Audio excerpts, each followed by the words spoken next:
Alright, hello. This is going to be kind of a different type of video because my movie that I am making right now is going to take a very long ass time to make. So, I'm going to keep the channel interesting for right now. I don't usually make videos like this, I don't plan on making videos like this much, but I've had this idea for this video for a while, so I'm going to just hop right into it. These are the movies that have shaped me as a filmmaker, as an artist, and as a person. Starting from the beginning of my film journey was Star Wars in third grade. This is the Shakespeare, this is the Greek drama, this is the mythology, this is the myth, the legend. Nothing will top this film. This movie came out like 40 years ago, and it's still it's still in the national conversation, still in the global conversation. It's still going strong, still going hard. This is I think if there's any way to summarize the impact that Star Wars has had on me in my life, it was the first. I think it just showed. It was the first film that showed what a film can be and what is possible. The world, like, this movie, I think this is probably like what opened the door to world building for me. I am obsessed with world building. I use world building in all of my films. This is like the first. It opened the gates. I was already a creative kid, but I was still trying to find myself. And in third grade, this kind of opened the gates of like, you can do anything. And even as an adult, there's this film, the world of Star Wars becomes so complex. Even as you get older, it becomes, there's Clone Wars, you can really get into the nitty gritty. I'm not even that big of a Star Wars fan. I just really appreciate New Hope. New Hope's probably my favorite Star Wars film, just because it was like a change in the whole, kind of among the first blockbusters with Jaws in 1975. This was 77. This was like a breakthrough. A big breakthrough. And when you watch George Lucas talk about making the first Star Wars, he's like not. You could tell that he wasn't sure how big of a hit it was going to be. He didn't really. He said it was kind of like a kids' film, kind of based off Flash Gordon. But anyway, Star Wars, fucking amazing project, amazing work of cinema, starting from the beginning. So this is third grade. This is what kind of opened the doors to me of what a movie can be, how much a movie can be, and definitely left a big impact on me. This is the first film that shaped me, and this is what this video is about, is movies that shaped me. Sorry, but the title, I was so hyped up. Okay. Also, welcome to the channel. This is an official welcome to the Coops Movies channel, because I don't really make videos like this. So welcome to the channel. I'm going to make a movie in a couple months. It's just going to take forever because it's animated. But this is Star Wars. This is the first film that shaped me and shaped the channel. Or whatever. It's okay. Important film. Not only to me, but to film history. And I'm sure it's important to many others. Yeah. I'm going to say just one more thing about Star Wars. Star Wars was such a important movie in my life. I mean, my best friends, we bonded over Star Wars. My best, like, this is just, it's the first one that opened all the doors. And even to this day, we talk about Star Wars. Like, it's... This is definitely, even among some of the other films I'm going to show, this is like amongst top, this is like my third favorite film of all time, for good reason. The world building, the way that he uses shapes, I'm going to try to make this video short, but I have a lot to dig into here and a lot of movies to show that have shaped me as a filmmaker, as an artist, and I'm sure I've shaped many other people, but this is kind of the start. Star Wars was the start. That was third grade. Very good time. Best time of your life is childhood, honestly. So let's move on to Okay. Star Wars is pretty hard to lead up with. Let's go forward a little bit. Let's go forward to... We're actually, in film history, we're going backward. But this was the time right before, so if we're talking about film history, Star Wars was Hollywood Nouveau. That's kind of the new Hollywood. That's kind of the first blockbusters. So we're going to go right before that, to the dawn of Hollywood Nouveau, the dawn of American cinema. A modern American cinema, independent American cinema. And we're going to go to another movie that means a lot to me. This is Bonnie and Clyde, 1967, directed by Arthur Penn. W film. Also, thank you to my aunt for buying this. My Aunt Enid for buying this for me. Amazing film. Thank you. This is... I think when I saw this film, I think I was like... I think this was like 2018, 2019... I think 2018, because this movie, I feel like I saw this movie a long time ago. But this... I was still trying to figure out... I was still starting to get... For when I was getting more complex, I think I was probably 16. And, the world around me, I was getting more mature, I was getting more complex. And this is exactly what this film is. It's more mature, it's more complex. And it's a classic story.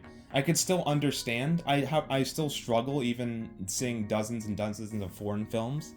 I still struggle to connect with the foreign films, not just because of the language barrier, but we'll get to that later. They're sometimes just hard to...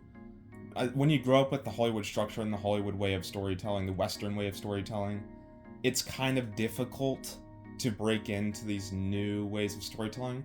But once you do, it can be a lot of fun. But this movie, and the reason why I'm bringing up other types of filmmaking, is because this movie, even though it's like a grand American epic and a classic American story based off a true story, of course, it's... the way that's directed is very French, and many people have said that as well. The way that this movie's directed is very French, in the sense that the tones change on a dime sometimes. There's a scene where they're in the car and they're like talking to these people, and then they just kick them out of the car because they're like done with them. And also, this was 1967, so in 66, a thing called the Hays Code was lifted. The Hays Code basically meant that, like, in all American films, the good guys had to win, the bad guys had to lose, and certain censorship things. There's a big censorship thing, and it started in, I think, 1939, I don't know, somewhere in the 30s, or maybe earlier than that. I don't know exactly when, I'm trying to remind when the date began, but I know that it ended in 66, 65, 66, I'm pretty sure. So this movie came out in 67, obviously. This was like the first American film that came back where we could have violence. This was like the first American film that could be violent again. And this movie is very violent, but it's also a lot of other things. I don't actually really... A lot of people credit this film for being like really cool and really violent. And it is. It's a really fun movie to watch. It's really action-packed. But I think that kind of like the character, the way that Warren Beatty plays this character, and the way that Faye Dunaway kind of...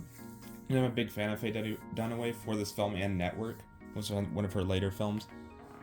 Kind of the way that they embody Bonnie and Clyde is very evocative of the 1960s. And many things about this film is very evocative of the 1960s. I don't know if they were trying to make it...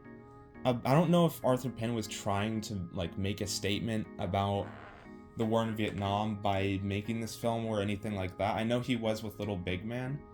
One of his later films, I think, came out a few years after this one. But this movie's just really cool. It's a really cool movie to watch. You can just feel the kind of the ethos of the 60s somehow, even though it takes place in the 1930s. This is definitely a 60s film. And like, if there's any way that embodies Bonnie and Clyde from 1967 by Arthur Penn, it's badass. It's a badass film. It's a classic story with kind of a new age twist on it. And when I first saw this, all those things coming together was just so cool to me. This was like one of the coolest movies I had seen at the age of 16. And this movie was so old, and like, you know, it was just like the way that it was directed was in a way that you don't really see when the way that the movies came out like in my time. So this is just really like solid film, W film. Moving on. I'm not gonna try to talk too much. Where do I go next? Okay, let's kind of stay with the same time period of my life. This is probably the same age, probably like 16, 17, I think the first time I watched this. This is... I'm going to try to remember the director's name because it's very long. Alejandro Afin... Spanish director. Alejandro directed Revenant. I think he got best... Did this get best picture? I forgot. It doesn't matter. It won a lot of awards in 2014, and deservingly. But that's not really... We're not going to get into the technical parts of this. And I get that it's one shot, but that's not really why I like this film. The reason why I like this film was the kind of the chaos and the utter humanity that I think this film has. Like, you really follow the, this guy, you feel like you're inside this guy's psyche. And I hadn't watched a movie that was like that ever in my life. You follow him, you watch his psyche. I really urge people to watch this that haven't seen it, because it's like, it'll be an experience for you that you haven't probably had with any Western films much. Or, yeah, it's just really the way that you could kind of see his fears and his wants in a way that's different than most Western films. I feel like it kind of, and that is cool because it's a Spanish director. He's kind of through a different lens, put into kind of like, it's an American setting, it's an American actors, but you can tell that this movie, the way that's being directed is not American. It's definitely foreign, it's definitely a different take on our world. And I really, really liked that. It's like fantasy as well, a lot of fantasy. You could consider this kind of like a superhero fantasy, but it's not about that. That's not what the theme is. This movie is about a man who is kind of struggling he wants to be successful, but he also has, you know, he has these weaknesses. He doesn't really recognize his daughter, he doesn't really recognize the people around him. And it's definitely like heavy hitting. It's definitely a memorable film, but ultimately it carries this comedy and this humility throughout that just keeps you entertained. I love movies that can be multiple things. That can be a drama, a comedy, a fantasy, and this movie is all of those things. So this was kind of the early film that I watched that really shaped the way that I direct. The way that I want to make my films, moving on especially, is like to have all of those things in one film. To have an all-encompassing film that's a drama, that's romance, that's a comedy, that's a fantasy, that's an action. This movie does all of that, and that's difficult to do. And this, yeah, definitely a moving film. I'm not gonna go into I'll get into Billy Wilder later, but he's kind of the director that I look up to the most, because he does that in most of his projects. He has a lot going on. Amazing writing, amazing writer, masterpiece. Okay, moving on. Where do I go next?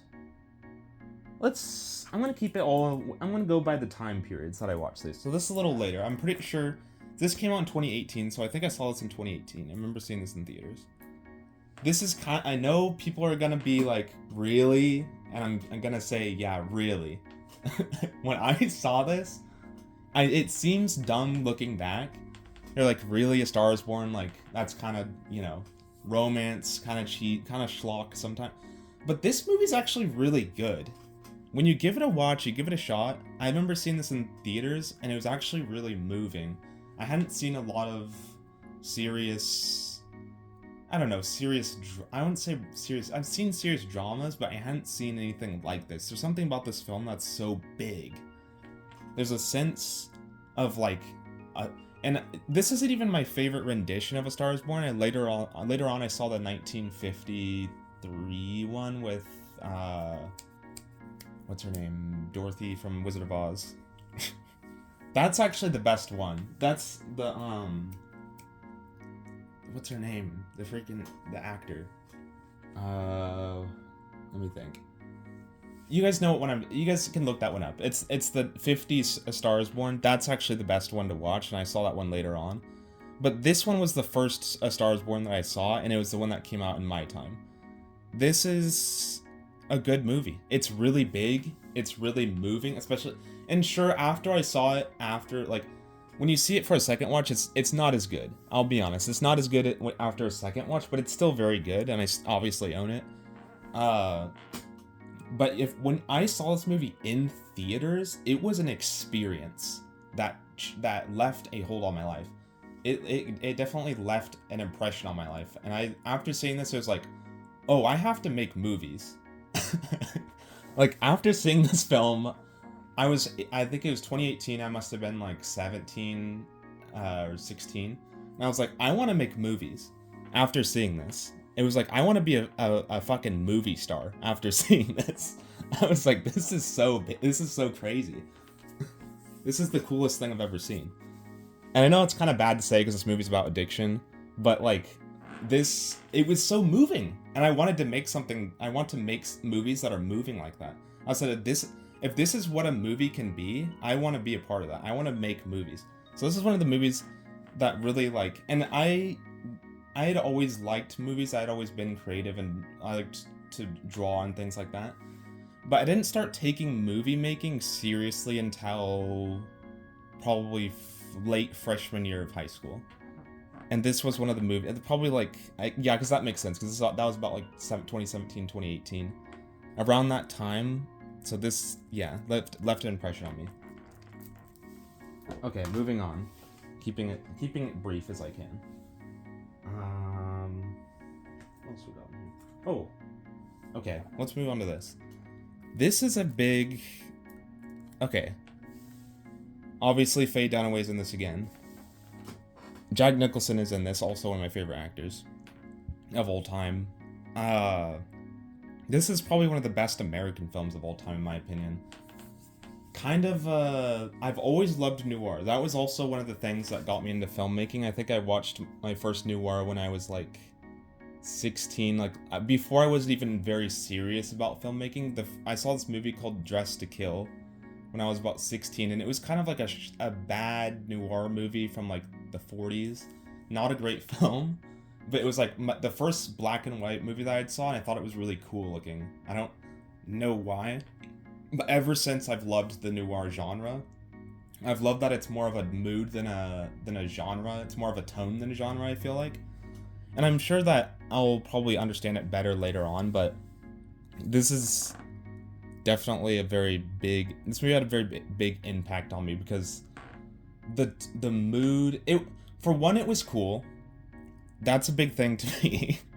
Even though I know, plot structures and I try to understand acting, I try to understand film on a deeper level, but at the end of the day, when something's cool, something's cool. And this movie's really cool, especially for how it's not really doing that much. There's some action scenes in this film, but it's a lot of talking, it's a lot of looking around. The way that Roman Polanski keeps that interesting, he keeps the mystery going in a sense, and you kind of know that it's going to be a mystery in some ways. You kind of know what the answers are in some ways. You know who the bad guy is, you just don't know what's deeper. And the way that this movie ends is one of my favorite movie endings of all time. It's the most realistic thing, I think, the way that it unfolds, and I'm not going to spoil this, but the way that the ending unfolds is probably one of the most realistic endings I've ever seen to a movie, and one of the most bittersweet endings I've ever seen to a movie. I absolutely love this film, and it's also one of the influences to the film that I'm working on right now. Even though it's a very different film, it is technically a noir. It is technically a kind of a private detective story. So, even though it's a different place, different time, I took a lot of influence from this film, making the film that I'm currently making, and writing the film that I'm currently making. This movie is written by Robert Towne, amazing writer. This is many people consider this the greatest drama of all time, and I would agree. This movie is just everything that encompasses, I don't know, kind of a darker look, a darker ethos, maybe in the American psyche. I don't know. like at I think this came out in 1974. So there's kind of some things going on in America that are not the best. Not the best. I think that, you have Nam, you have Watergate, you have civil rights things. So I think you could kind of sense that in this film. You can kind of sense you kind of want to look deep of what's going on and like who to trust and things like that. This movie takes place I think in 1930s, 1940s LA, which is just really cool time and place. And it's based off of a true story about the water. They were trying to do something with they were trying to what was it? It's based off a true story in California where they were trying to like drought. They're trying to have like a fake drought to buy up all the land, basically from everybody, so they can own all the land. And so this one like this really rich guy can own all the land in LA. But I'm not going to talk too much about this film. Amazing film. Yeah, definitely left a big mark on me. I think it's my favorite ending in a movie. Let's keep it interesting. Okay. Another film that y'all might be surprised about. I know I've put up a lot of big grown-up films on here, but this is not what this video is about. This video is about movies that left an impact on my life. This movie I still watch every year along with Star Wars.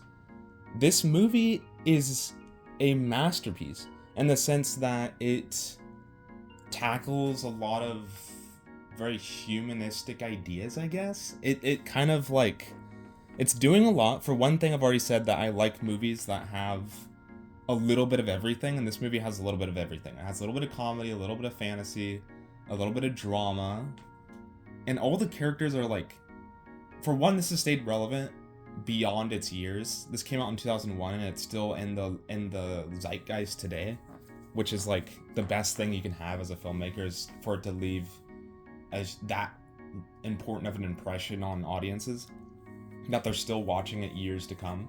That's really for me, that's the true mark of a filmmaker, is when something you make has left that strong of an impact on people.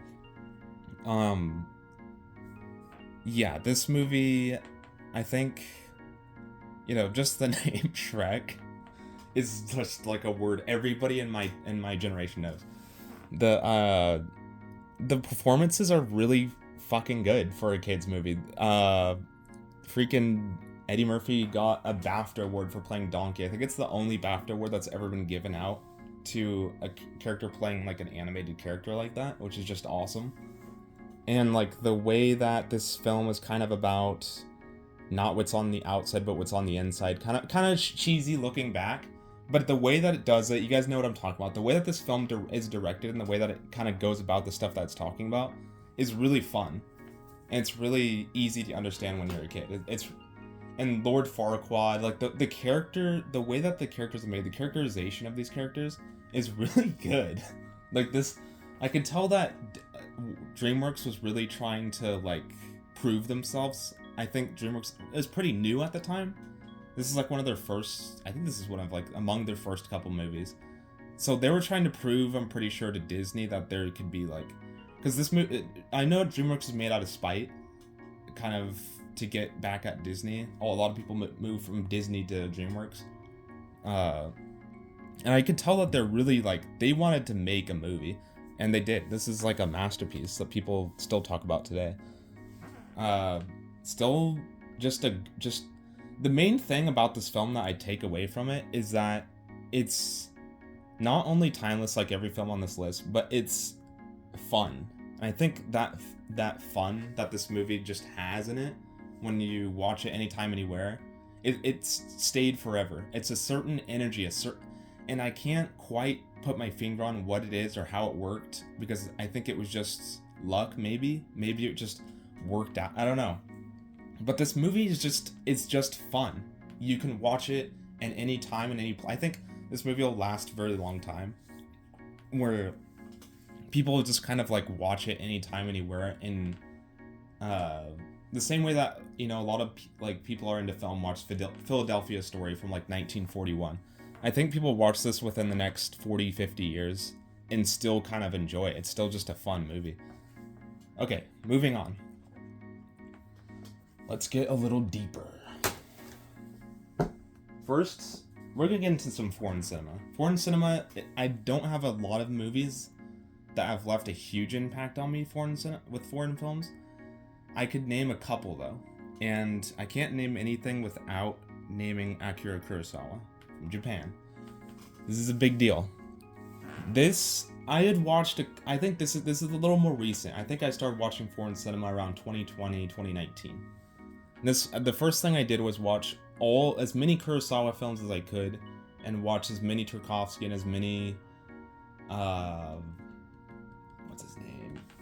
Godard, Truffaut, all the stuff you're supposed to watch. Fellini, Antonioni, what are the big ones?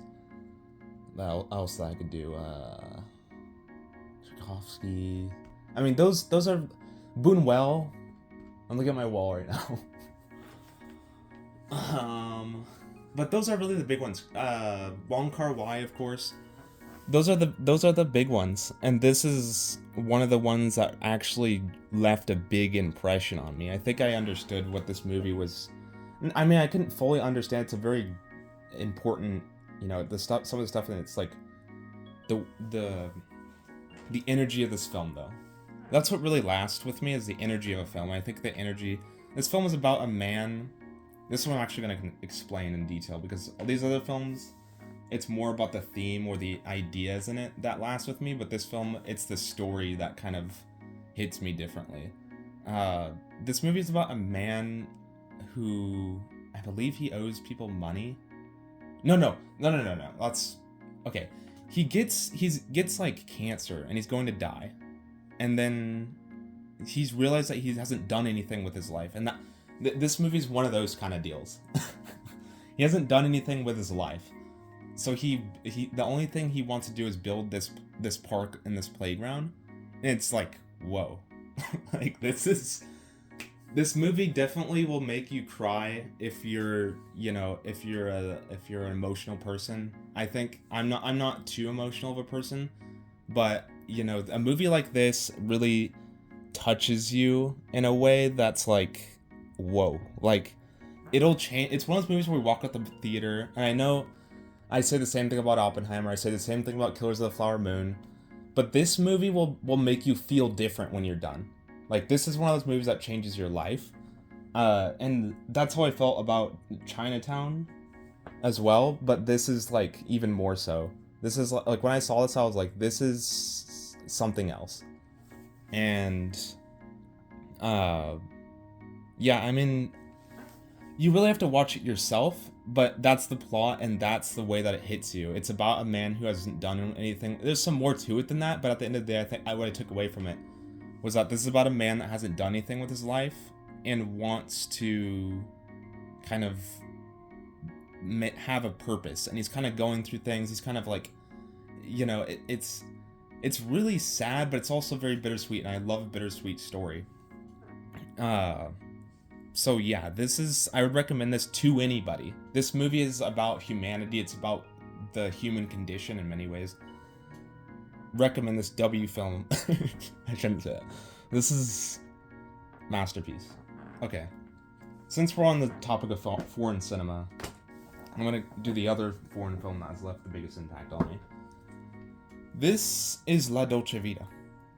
And the literal title translated into English for this film is, I'm pretty sure, The Bittersweet Life. Or, sorry, The Sweet Life. But it's meant to be said in kind of like that. You kind of get that idea, because this film is about kind of, I think it's about a writer?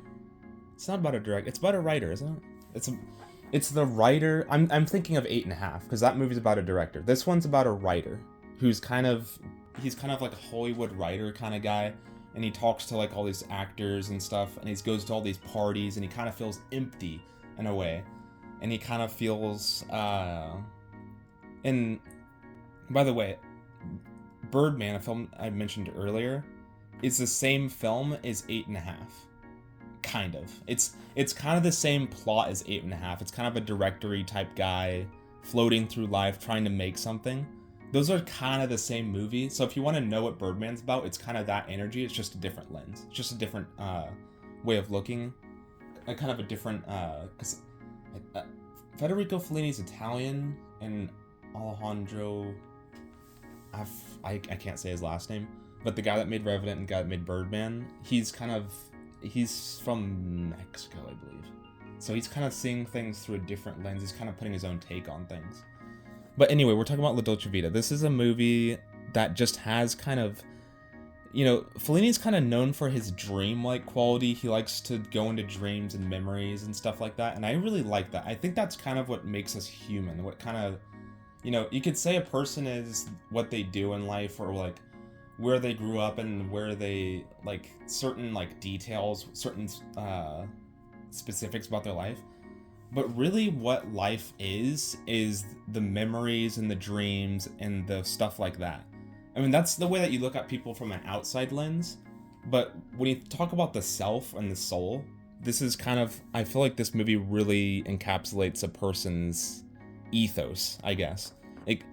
The performance by Marcello Mastrini, he just kind of plays this character really well. Like, he kind of, he just gives a sense of he's floating through life. Like, he's kind of lost in a sense. And I'm still trying to understand this film completely, obviously, because it's all in Italian. But and I've only seen it once. But the one time that I watched it, it was very long, and I was captivated. I didn't get bored at all. It kept moving. The way that's directed is just really, like, interesting. The shot types are interesting to me. I've always liked the way that Fellini, his direction. One of my favorite films I could have also put on this list is La Strada, which is The Road. I really like how bare bones that film feels.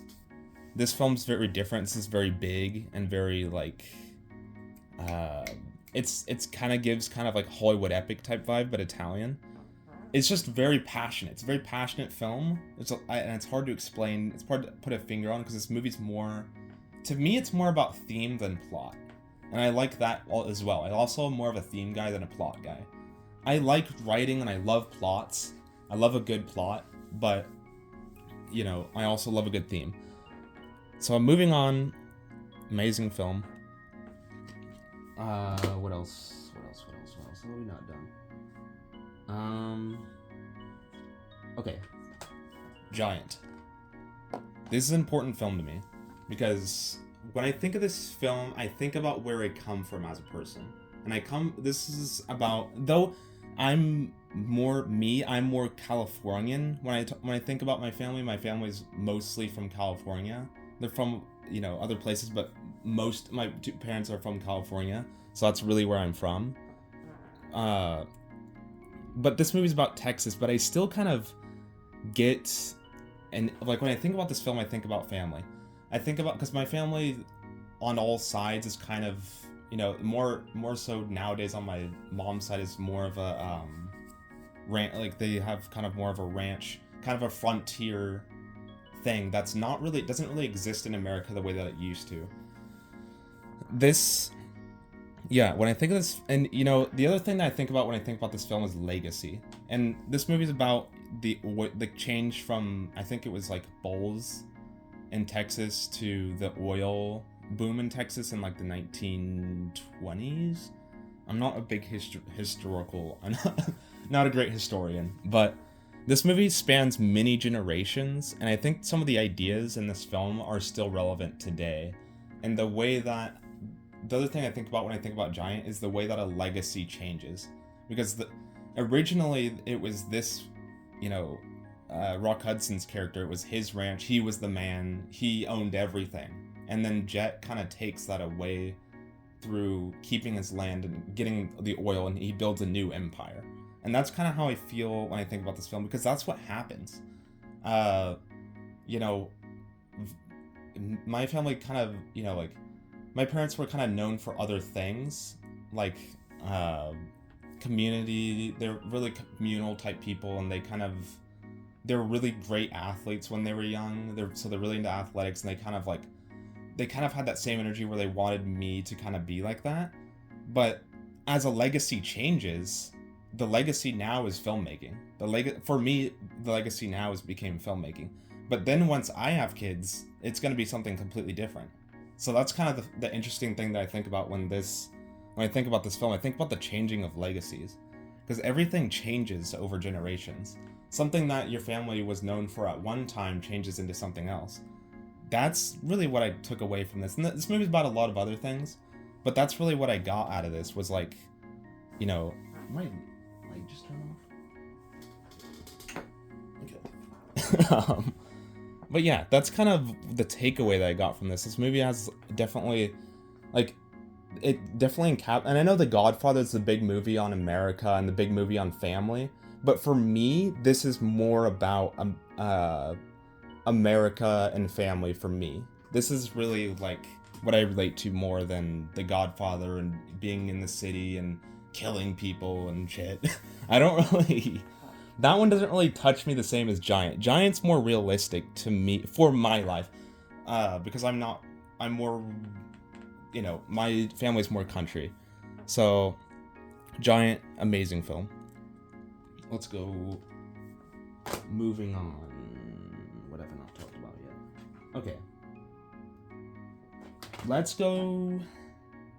A lot of people think that my favorite film is Devil Indemnity, but it's actually not. It's actually Cockfighter by Warren Oates. This movie is about a man who fights chickens in Atlanta. It's a masterpiece. And the quality of this film is so bad. This was so hard to get in DVD. But when I watched it, it was still worth it. That's how good it is. And by the way, people think I'm joking when I talk about a movie named Cockfighter. I'm dead serious. The guy who directed this, his name's Hellman, Monty Hellman. He made very important American indie films such as Two-Lane Blacktop, The Shooting starring Jack Nicholson, and Ride to the Whirlwind starring Jack Nicholson, which is the boringest movie I've ever seen in my life. Not a bad movie though. But you're definitely gonna have to take a nap watching that movie and then wake back up and finish it. But that doesn't make a movie bad. By the way, guys, if a movie's boring, that doesn't always mean the movie sucks. It means it's not entertaining, but that doesn't mean the movie's not deep. It doesn't mean the movie's not going to leave an impact. It's not going to win awards. Now, I don't make boring movies. That's just not my style. But just something to note for the people listening, this is not... By the way, this movie's pretty interesting, unlike his other films. The other films are very boring, but this one's probably his most interesting movie. There's a lot going on here that I did not expect. This movie's political. This movie is... talk about another movie that encapsulates the 60s and 70s in the United States. This movie does, in a way that's very compelling.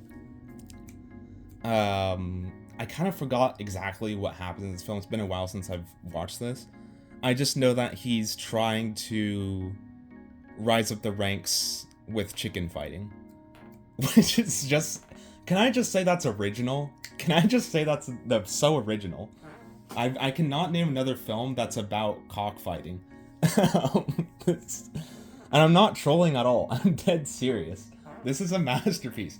You guys can say whatever you want. Watch these films. Watch these films. It'll change your life. Okay. So, that's Cockfighter. Masterpiece. I don't really have too much more to say about it. It's kind of just... It touches on a lot of stuff I've already talked about, like America in the 1960s and 1970s. The ethos and all that good stuff. The zeitgeist. But the other thing is... I like a movie that's just entertaining, and this movie is just really entertaining. It touches on a lot of different things. It has a lot of fun. It's also kind of a romance in some ways. I remember kind of... There's like a girl he's trying to get back or something like that. So, yeah. Cockfighter starring Warren Oates, the great Warren Oates, is... Doesn't he play somebody... I think he's in Stripes. He plays like a general in Stripes later on in his career. But... This is a great film. Please watch that.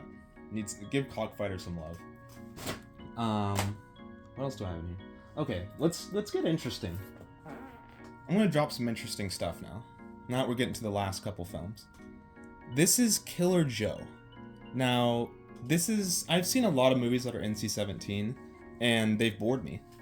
This one did not. A lot of movies that are rated NC-17 are just sex and violence. I'm gonna be honest, they're overrated as hell. This one is not.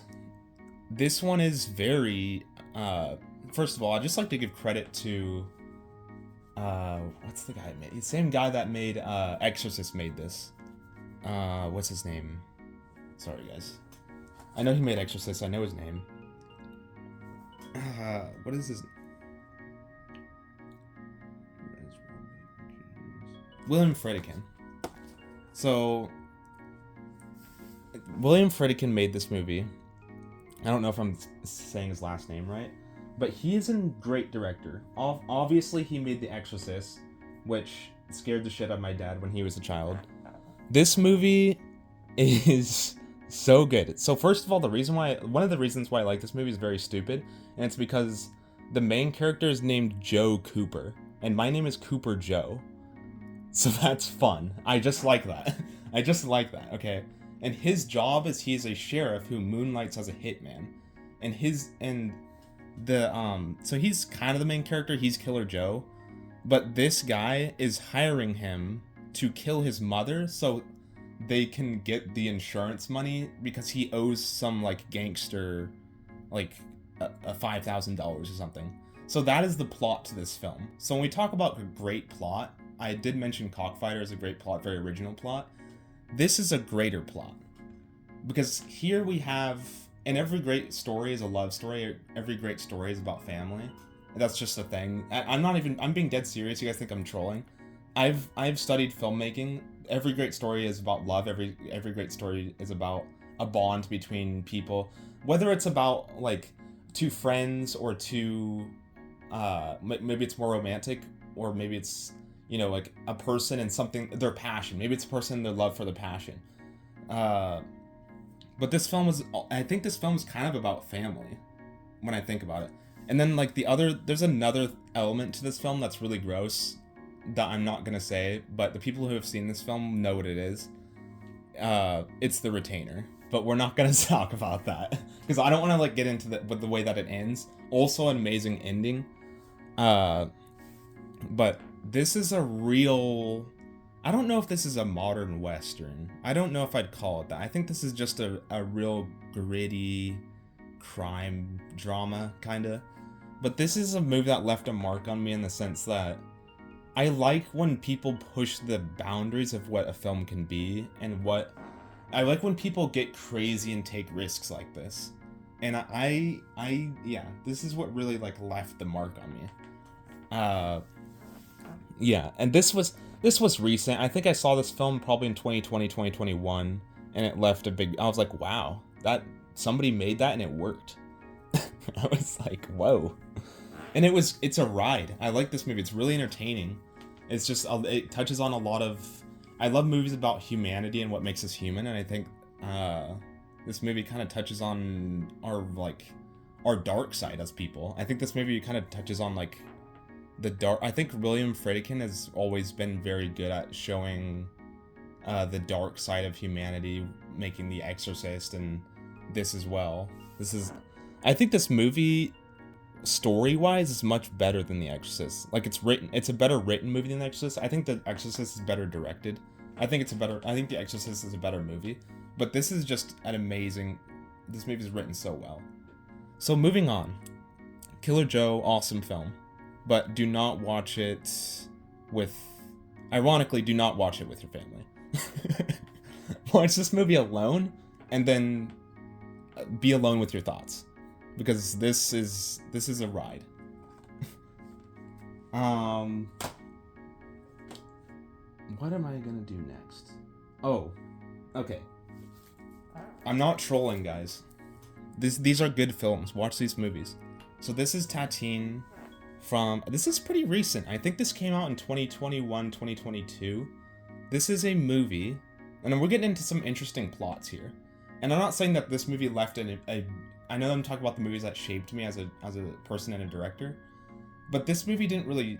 I'm just giving credit to movies that I feel like push the boundaries of what cinema can be. So I think that this movie pushed the boundaries of what cinema can be and what cinema can do to, like, and still function.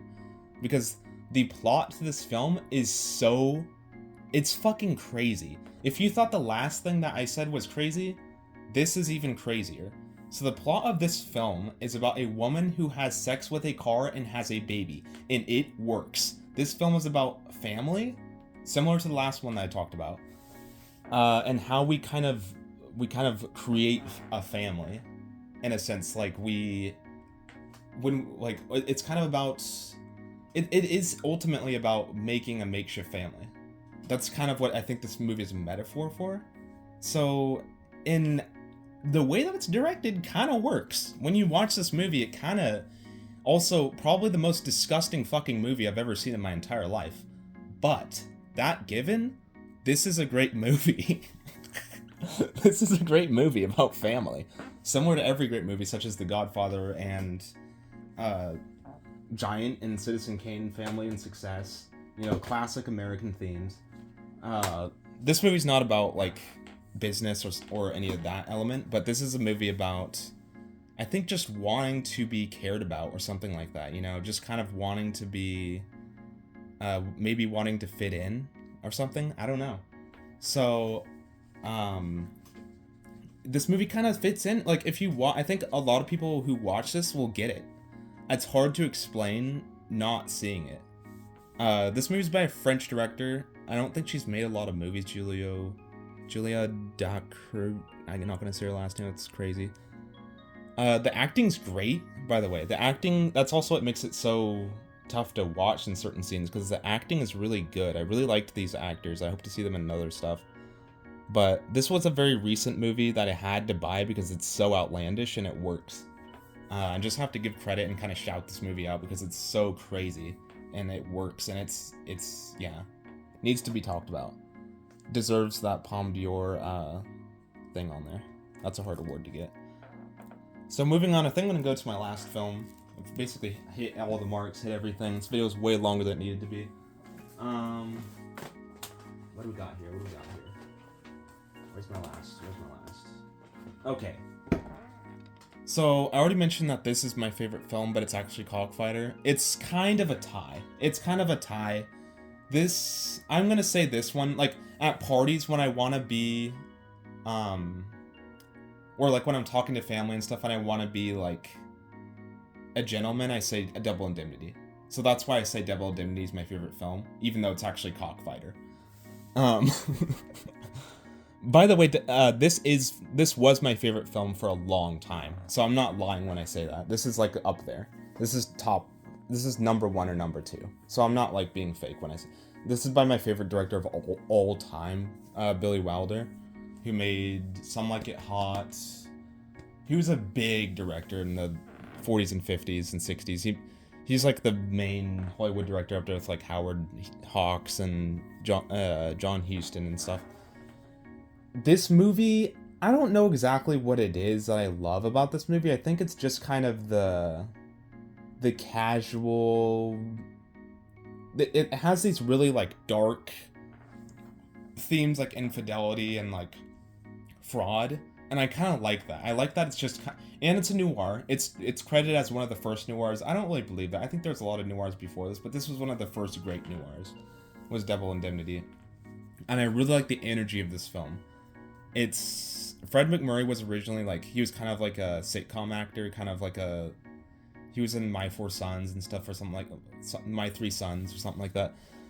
But like in this film, he became, like, he played a whole different character in a way. He kind of played this dark guy who's, like, trying to.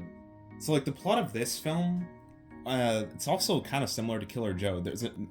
They're trying to kill somebody for insurance money. He basically sells insurance, and he's selling insurance to this man who's a very old man who has this young wife, and him and the other guy he's selling insurance to's wife, they kind of create this bond where they come up with they foil this plot of, if we kill this guy, we can get the insurance money and run away. That's kind of the plot. That's kind of what they're trying to do in this film, and I just love that. I love that that's the plot to this film. I don't condone that kind of behavior, but that's exactly what good movies are about. That's what a great movie is about. This is also kind of unintentionally about America and our greed.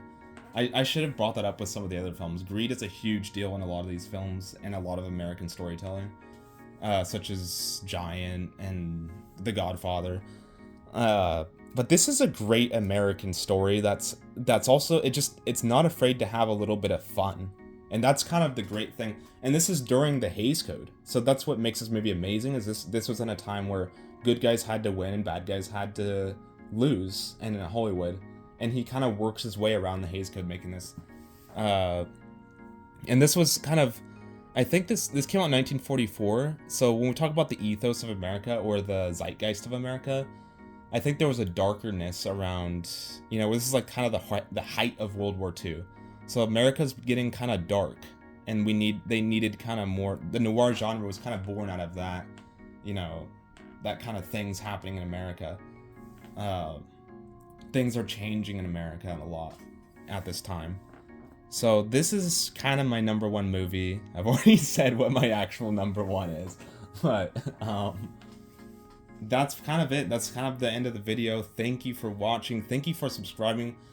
I want to thank everybody who is so real, because the first 100, I just hit the first 100 subscribers. So all of the people that subscribed are kind of people that I know and people that I love. People that I went to school with, family, people in my community, people I went to work with. Y'all are the realest. I'm gonna have more subscribers later on, but that first 100 is like the realest people in my life. So thank everybody who subscribed and who subscribed to the channel. I am going to make a movie. I am making a movie right now. I've spent a month writing it. It's gonna take forever to make. I'm gonna be honest. It's gonna take probably, I'm hoping I can have this film out by August 2024, but good God. I am animating a film that's about an hour long. It's maybe a little bit shorter, but it's about an hour long, so it's gonna take forever to make, of course. What I can say is I'm gonna try to put a trailer out as soon as possible to kind of hype it up. I'm gonna put multiple trailers up. So I'm gonna be hyping it up the next couple months, but it's gonna take forever to make. I'm gonna be honest. It's gonna take forever to make. And it's gonna be an amazing film. It's on my new camera. I have a new computer that my friend built for me. That's awesome. It's just, yeah. Thank you for watching the channel. This film's, the stuff that I'm making right now, putting out right now, it's gonna take forever. So I just wanted to make this video to kind of welcome people to the channel, show what this channel's about, show some of the actual Coops' actual movies, and the actual movies that shaped me. Now, if you're watching this video and you've made it this far, please comment below the movies that have shaped you as a person, the movies that have left an impact on you growing up. Please, I want to know what movies mattered to you guys. What song, put a song, put a work of art that matters to you, and something that kind of, maybe it's a song, maybe it's something stupid. I do not judge. Put something that left an important impact on you in your life. That was a work of art. And thanks for watching the channel. You don't have to subscribe. If you do subscribe, I'll give you some really cool fucking content. That's all I'm gonna say. Thanks for watching the channel. Thanks for subscribing to the channel. Love everybody who's on this channel. Love everybody who just watches the videos. Anybody who is watching this right now has made it this far. You are the GOAT. Thank you. Oh, I don't know how to fucking turn them off.